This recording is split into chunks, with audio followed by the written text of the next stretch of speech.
Ok, salut les gars, comment est-ce que vous allez? J'espère que vous vous portez bien. Voilà, c'est toujours votre technicien. Voilà, aujourd'hui on est sur un chantier. Voilà, pas pour faire grande chose aujourd'hui, c'est pas un exercice théorique.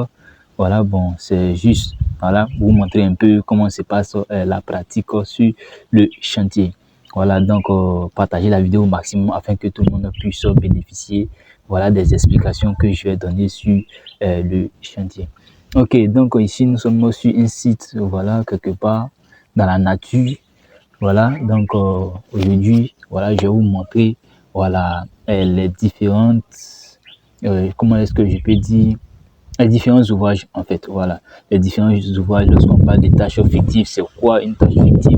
Voilà, et lorsqu'on parle de chaînage, lorsqu'on parle de coffrage, est-ce que vous comprenez un peu?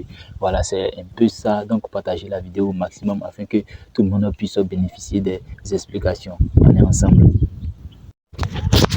Voilà, ok les gars, comme je vous l'avais dit, voilà, dans l'avant-propos, voilà, dans mes débuts, voilà, j'avais dit que c'était une vidéo, voilà, pour vous expliquer un peu comment se passe la pratique sur les chantiers. Voilà, ici c'est nos semelles qu'on a réalisées. Voici les cadres de notre les aciers, voilà, en attente de nos poteaux qu'on va couler bientôt. Mais pour couler le poteau là, voilà, on va pas couler, on va coffrer, c'est-à-dire on va pas coffrer notre poteau, voilà, avec voilà, l'eau et la boue qui est là. Est-ce que vous comprenez un peu?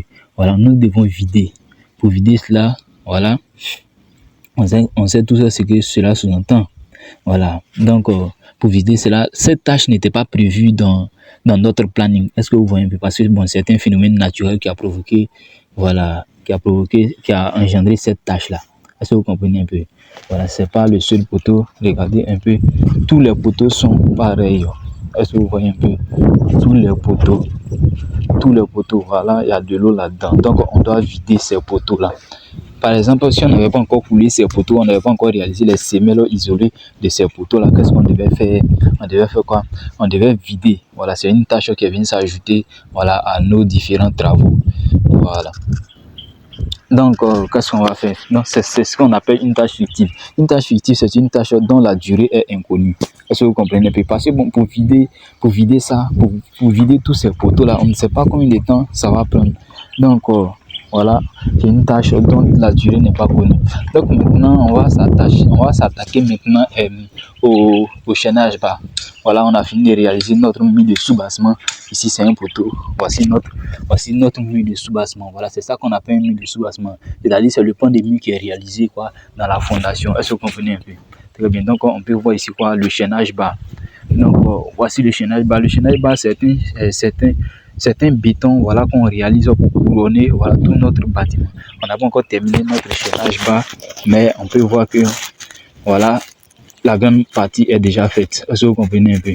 Ok, donc le chaînage bas, c'est ça. C'est ça le chaînage bas. Ça, on appelle ça c'est un serre-joint. Il permet, voilà, de serrer le coffrage pour ne pas que ça lâche lorsque on va renverser le béton dans notre moule. Voilà, je peux dire ça comme ça, dans notre moule qu'on a fabriqué. Donc, lorsque vous calculez en classe, voilà, la surface de planche pour coffrer votre chaînage bas. Ici, regardez un peu.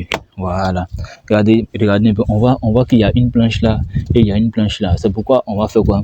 Pour trouver la surface dont on aura besoin, la surface de bois dont on aura besoin pour notre coffrage, c'est pourquoi on fait quoi? On fait le linéaire total de quoi? Le linéaire total de notre mur. Regardez, voici le mur ici. Voilà, on peut voir le mur. Ça continue jusque là.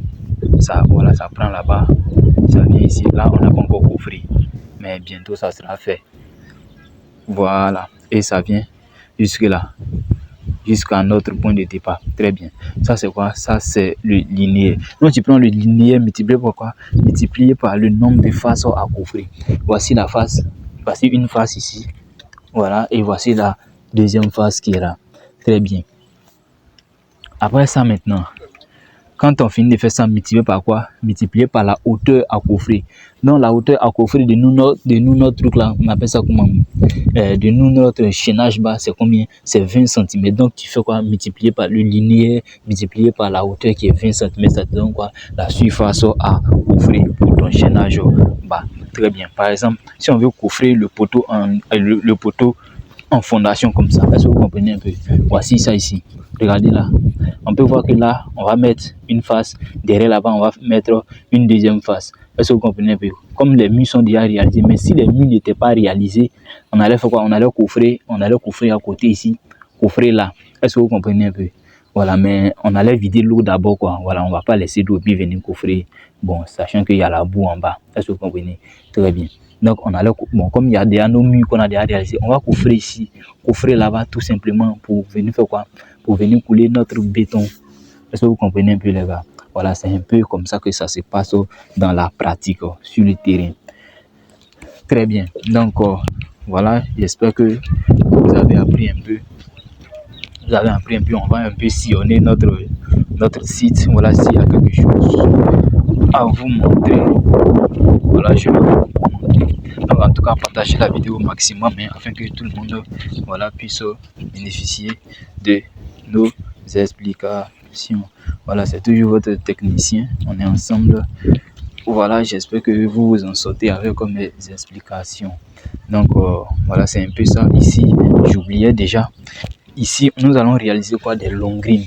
Voilà, je sais que vous avez déjà entendu parler des longrines. Voilà, là, le poteau qui est là, le poteau qui suit, et puis le poteau qui est là-bas, et le poteau, et ces poteaux-là seront reliés par de quoi? Par des longrines. Est-ce que vous comprenez un peu?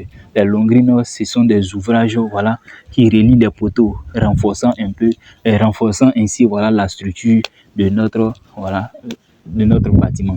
Est-ce que vous comprenez un peu? Voilà, c'est un peu ça. Donc, on va réaliser des longrines. Donc, ici, ça sera maintenant, voilà, ce site-là, ça sera notre site de, voilà, d'explication maintenant. Voilà, c'est une manière aussi de vous apprendre, voilà, la pratique. Est-ce que vous comprenez un peu? C'est vrai, je vous ai appris un peu la théorie. Maintenant que je suis sur le chantier, je vais vous apprendre la pratique. Donc, aujourd'hui, on va s'arrêter là. Voilà, vous avez vu un peu comment le chantier est. Voilà, on va s'arrêter là pour aujourd'hui. Mais néanmoins, partagez la vidéo au maximum, abonnez-vous, laissez en commentaire toutes vos préoccupations.